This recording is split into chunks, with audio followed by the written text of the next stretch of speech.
Shalom, shalom peuple de Dieu, nous vous saluons, quel que soit l'endroit où vous nous suivez.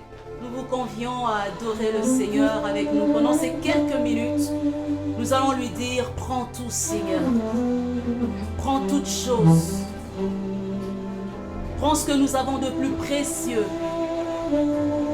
Alléluia, est-ce que nous pouvons déverser nos cœurs devant le trône de la grâce? Seigneur, prends toutes choses. Seigneur, prends toutes choses. Seigneur, nous te dédions nos vies. Nous t'offrons nos âmes, nos corps, nos esprits. Oui, prends tout, Seigneur. Que rien ne soit pour nous, mais que tout soit pour toi, oh Dieu. Alléluia. Oh, nous t'offrons, Seigneur, nos comptes en banque. Nous t'offrons, Seigneur, toutes choses. Alléluia. Alléluia. Merci pour ce que tu fais. Oh,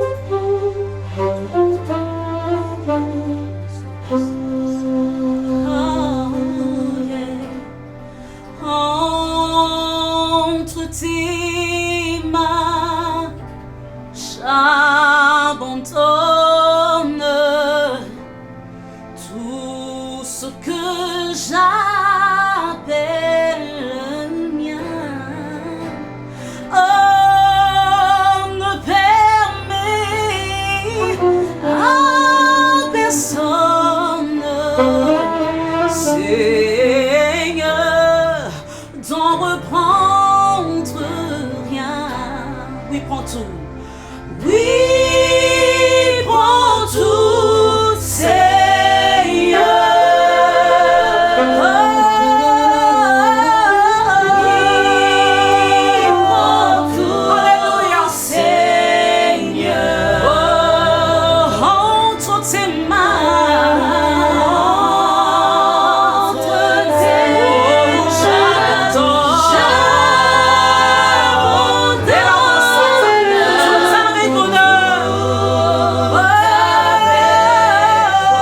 chante-le bien avec moi, oui, prends tout. Prends tout, Seigneur. Prends ma vie, prends mon cœur, prends tout, Seigneur. Prends tout,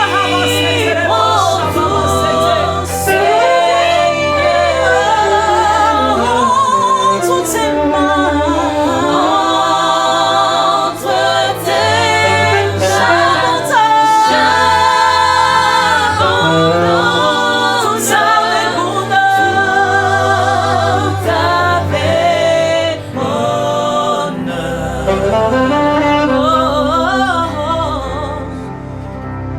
oh, hallelujah.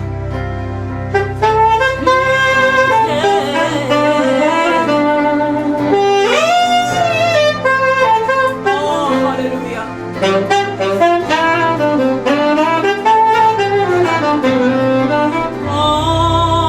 Entre tes mains, j'abandonne, j'abandonne, j'abandonne, j'abandonne tout ce que j'appelle le mien.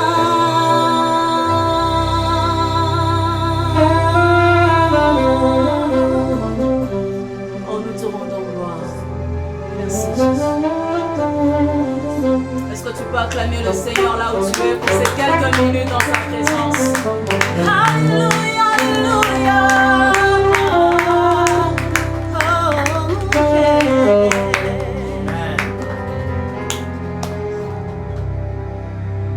Je suis très heureux de vous retrouver ce matin. C'est votre bien-aimé, le pasteur Chifunda Lali, pasteur responsable de l'église La Borne, extension de Mounongo, numéro 1, quartier Mamaemo, dans la commune de Mongafula. Nous bénissons le Seigneur ce matin et nous voulons lire un passage qui se trouve dans Luc chapitre 19, versets 1 à 10. Je lis au nom du Seigneur Jésus-Christ. Jésus, étant entré dans Jéricho, traversait la ville. Et voici un homme riche, appelé Zachée, chef des publicains, cherchait à voir qui était Jésus, mais il ne pouvait y parvenir à cause de la foule, car il était de petite taille. Il courut en avant et monta sur un sycomore pour le voir, parce qu'il devait passer par là. Lorsque Jésus fut arrivé à cet endroit, il leva les yeux et lui dit « Zachée, à toi de descendre, car il faut que je demeure aujourd'hui dans ta maison. » Zachée se hâta de descendre et le reçut avec joie. Voyant cela, tous murmuraient et disaient, « Il est allé loger chez un homme pécheur. » Mais Zachée, se tenant devant le Seigneur, lui dit, « Voici, Seigneur, je donne aux pauvres la moitié de mes biens, et si j'ai fait tort de quelque chose à quelqu'un, je lui rends le quadruple. » Jésus lui dit, « Le salut est entré aujourd'hui dans cette maison, parce que celui-ci est aussi un fils d'Abraham, car le Fils de l'homme est venu chercher et sauver ceux qui étaient perdus. » Le thème que nous voulons partager ce matin, c'est « Le Fils de l'homme est venu chercher et sauver ceux qui étaient perdus. » Jésus traversait la ville. Jésus ne marche pas par hasard. Jésus poursuit toujours un but. Il a été envoyé sur la terre avec une mission bien déterminée. Chercher les perdus. Tout ce que Jésus fait n'est pas le fruit d'un hasard. Il le fait pour un but. Ce matin, Jésus marche encore pour sauver les perdus. Vous êtes candidat, certainement, à être connu, à être reçu par le Seigneur. Voilà, il marchait et il était ému par un fardeau réel. C'était le salut des âmes. Retenez, bien-aimés, que, comme je dis, nous ne nous déployons pas au hasard. Quand nous marchons, sachons voir le programme de Jésus. Nous sommes aussi ses envoyés. Et quand nous marchons et quand nous sommes en mouvement, sachez que nous avons une tâche à accomplir. Zachée, c'est le diminutif de Zacharie, ce qui veut dire Dieu se souvient. Dieu se souvient que l'homme est pécheur et qu'il a besoin d'un sauveur. Et ce sauveur est unique, c'est Jésus. Zachée était un chef de publicain, un péager, un collecteur d'impôts ou selon certaines versions, un taxeur, un chef des taxeurs. Il était riche, mais détesté par le peuple, car ces gens étaient reconnus comme de voleurs. Ils prenaient au-delà de ce qu'ils devaient percevoir. Pour votre information, les collecteurs d'impôts, c'était des gens qui acquéraient le poste de collecteur d'impôts par les enchères. Les enchères étaient là, on choisissait qui veut ce poste, qui veut cette tâche. Et ceux qui étaient les plus riches, c'est eux qui acquéraient ces postes. Mais malheureusement, quand ils acquéraient ces postes, ils prenaient au-delà. Parce que malheureusement, ils n'avaient pas été élus normalement. C'est à prix d'argent qu'ils étaient devenus responsables des impôts. Et donc, ils devaient se servir pour revenir dans ce qu'ils avaient investi. Cet homme riche cherchait à voir qui était Jésus. Il voulait non seulement le voir physiquement, mais il cherchait à combler un vide qui était dans son cœur. On peut être riche, on peut avoir tous les biens de ce monde, on peut être coté en bourse, mais dans notre cœur, il y a toujours un vide à combler. Et ce cœur ne peut être comblé que par Jésus et Jésus seul. Jésus est celui qui peut donner la solution parfaite à une vie, quelle qu'elle soit, qui qu'il soit. Retenons, bien-aimés, qu'il y a un vide et que ce vide ne peut être comblé que par Jésus, pas par les femmes, pas par la boisson, pas par la notoriété, seulement et uniquement par Jésus de Nazareth. Tout ce que nous possédons, argent, voiture, femme, réputation, diplôme, tout cela ne peut pas combler nos cœurs. Jésus disait à la femme samaritaine qui voulait comparer son illustre ancêtre Jacob à Jésus. Il disait, quiconque boira de cette eau aura encore soif de ce puits. Mais celui qui boira de l'eau que je lui donnerai n'aura plus jamais soif. Et l'eau que je lui donnerai deviendra en lui une source d'eau qui jaillira jusqu'à la vie éternelle. Il n'y a que Jésus qui peut nous combler. Nous pouvons tout faire, tout dire, mais seul Jésus est la bonne expérience à réaliser. Zachée avait sûrement appris que Jésus, cet homme, était différent de tous les autres. Tout le monde le détestait, mais Zachée avait appris que Jésus avait mangé avec des publicains, des gens qui étaient dits des gens de mauvaise vie. Et Zachée aussi avait appris particulièrement que dans la troupe de Jésus, il y avait un ancien publicain. Et ce publicain, vous le connaissez, c'est Matthieu, Lévi, qui était autrefois un collecteur d'impôts, mais qui a été touché par la grâce de Jésus. Il a cherché à monter sur un arbre. L'arbre était sur le chemin où Jésus devait passer. Et il voulait voir Jésus, il voulait voir cet homme qui pouvait le comprendre, qui pouvait l'aimer, parce qu'il était détesté. Mes frères, sachons-le bien, si vous êtes détestés par les hommes, il y a un qui vous aime. Si votre Père, celui qui vous a engendré, n'a plus d'amour et n'a plus d'affection pour vous, celui qui vous a créé vous aime et vous aimera toujours. Revenez à lui, il vous aime et il veut que vous participiez à ce merveilleux dîner qui aura bientôt les noces de l'agneau dans sa présence, dans le ciel. C'est merveilleux. J'ai raté beaucoup de fêtes d'anniversaire. J'ai raté beaucoup de manifestations. Mais cette fête-là, je suis invité. Et le ticket, je l'ai eu à partir d'ici sur la terre en acceptant Jésus. Vous pouvez aussi l'avoir si vous voulez donner votre cœur à Jésus ce matin. Et il y a quelque chose de très important. Jésus, en passant, ne regarde ni à gauche ni à droite. Jésus ne lève pas la tête pour essayer de se situer. Il est en train de marcher droit, comme un homme normal. Mais voilà ce qui se passe. Quand il arrive pile à l'endroit où Zachée était niché sur son arbre, il lève les yeux et il l'appelle par son nom. Et il y a une réalité importante que j'aimerais que nous sachions. Jésus connaît mon nom. Amen, amen. Jésus sait où vous êtes. Jésus sait où celui qui a la foi se trouve. Même si vous êtes dans un trou quelque part, si vous avez la foi, Jésus viendra jusque-là. Jésus n'est pas limité par les obstacles humains.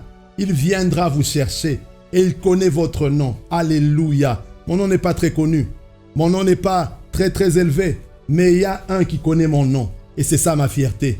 Partout où je me promène, je peux me frapper la poitrine. Le Seigneur, créateur du ciel et de la terre, celui que les cieux des cieux ne peuvent contenir, il connaît mon nom. Gloire au Seigneur. Et alors qu'il s'est fait inviter chez Zachée, excusez-moi. C'est le seul endroit dans la Bible où Jésus s'est fait inviter chez quelqu'un. Il s'est fait inviter chez cet homme de mauvaise vie. Tous murmuraient. Ils étaient tout autour. Ils regardaient, mais comment un homme qui se dit saint peut aller manger chez un homme comme cet homme Zachée, un pécheur connu, reconnu. Mais qu'est-ce qui se passe? Mais voilà, Jésus est venu sauver ceux qui étaient perdus. Jésus, c'est un médecin. Il est venu pour sauver des gens qui sont en mauvaise santé, qui se sentent malades. Et cet homme a compris que tout le monde le regardait. Il a fait un geste formidable. La Bible dit qu'il est venu s'agenouiller devant Jésus. Et ça, c'est merveilleux. Pas devant l'église, pas devant un pasteur, pas devant un fidèle, devant Jésus. Bien-aimé, tout se passe devant Jésus. Parce que devant Jésus, tout genou fléchit. Sur la terre, sous la terre et dans les cieux. Il y a une histoire dans la parole de Dieu qui se trouve dans le livre de 2 Rois. Et cette histoire, nous la connaissons certainement. C'est l'histoire de l'arche de Noé, l'arche de l'Alliance, qui était enlevée par les Philistins. Parce que les Philistins avaient vaincu Israël. Ils avaient enlevé l'arche. Ils ont pris l'arche. Ils l'ont emmenée dans la maison de leur Dieu, Dagon. Ils l'ont mis à côté. J'ai lu plusieurs versions de la Bible. Ils ont mis l'arche à côté de la statue de Dagon. Ils ont laissé. Ils sont partis. Ils ont fermé la porte. Pour eux, ça voulait signifier que le Dieu d'Israël était soumis à leur Dieu Dagon. Mais le matin, quand ils sont venus surprise, ils ont trouvé que la statue avait bougé. La statue avait changé de position. La statue est venue s'agenouiller, pas n'importe où. Elle est venue s'agenouiller devant l'arche de Dieu. Tout genou fléchira devant Jésus. Je ne sais pas quel est votre problème. Votre problème a des genoux. Il est capable de fléchir au nom de Jésus-Christ. D'ailleurs, ce matin, je ne sais dans quelle difficulté vous êtes. Recevez la grâce de Dieu et soyez touchés. Quel que soit le problème, nous l'ordonnons de ployer les genoux maintenant au nom de Jésus. Et que la bonne main de Dieu vous touche. Et cet homme, Zachée, a pris des grandes décisions. Quand il était devant Jésus, il a pris des grandes décisions. Mes frères, quand vous êtes au contact de la religion, rien ne changera. Quand vous êtes au contact des hommes, rien ne changera. C'est au contact de Jésus que tout change. Il a pris des excellentes résolutions. Il a rendu les biens qu'il avait pris. Il a rendu les choses qu'il avait volées. Et le Seigneur lui a fait grâce. Il dit, mais cet homme est aussi un fils d'Abraham. Et le Fils de Dieu est venu sauver ceux qui étaient perdus. Chercher et sauver ceux qui étaient perdus. L'ennemi va chercher à vous mettre dans la culpabilité. Il va chercher à vous dire que ce n'est plus possible. Il va chercher à vous dire que vous ne pouvez pas atteindre le ciel. Il va chercher à vous faire voir que la main de Dieu est courte. Or, la Bible dit que la main de Dieu n'est pas courte. Où que vous soyez, quel que soit votre état de péché, vous n'êtes pas irrécupérable. Ce matin, Jésus veut vous récupérer par la puissance de sa parole. Venez à Jésus. Il veut vous sauver. Il veut vous guider. Il veut changer votre vie. Que Dieu vous bénisse. J'aimerais prier avec ceux qui veulent recevoir Jésus ce matin. Mais bien aimés, les temps sont durs. Les temps sont compliqués. Vous voyez tout ce qui se passe avec le coronavirus. Près de 5 millions de morts aujourd'hui, de l'affecter. Vous vous rendez compte? C'est très grave. Le Seigneur veut nous alerter. Les temps sont en train de finir. Nous ne continuerons pas comme ça. Il faut racheter les temps, car les jours sont mauvais. J'aimerais prier avec vous, mes frères. Et ces paroles, c'est les vôtres. Je vous les prête afin que vous puissiez prier et que vous veniez à Dieu, à Jésus ce matin. Seigneur Jésus, je viens à toi, tel que je suis. Reçois-moi. Tu as dit dans ta parole que tu ne jetteras pas dehors ceux qui viennent à toi. Guéris-moi. Saint-Esprit, entre dans mon cœur et que je sois sauvé. Au nom de Jésus. Vous êtes maintenant enfant de Dieu. Votre vie a changé. La Bible déclare que si quelqu'un est en Christ, il est une nouvelle créature. Les choses anciennes sont passées. Vous allez me dire, je ne sens pas de changement. Effectivement, bien-aimé, ça ne vient pas de façon à frapper l'œil. Mais quelque chose est entré dans votre vie. Quelqu'un, est entré dans votre vie. Et cet homme a vaincu. Nous tous, nous étions pécheurs. Nous tous, nous étions morts par nos offenses. Moi que vous voyez, je fumais sérieusement. J'étais un fumeur invétéré. Je fumais tous les jours. Je fumais depuis l'âge de 12 ans. Vous vous rendez compte? Je suis allé apprendre ça à l'internat. On m'a appris à fumer. Personne ne m'a aidé. J'ai pris des bonbons. J'ai pris des trucs, je ne sais pas lesquels. Rien n'y a fait. Je fumais toujours.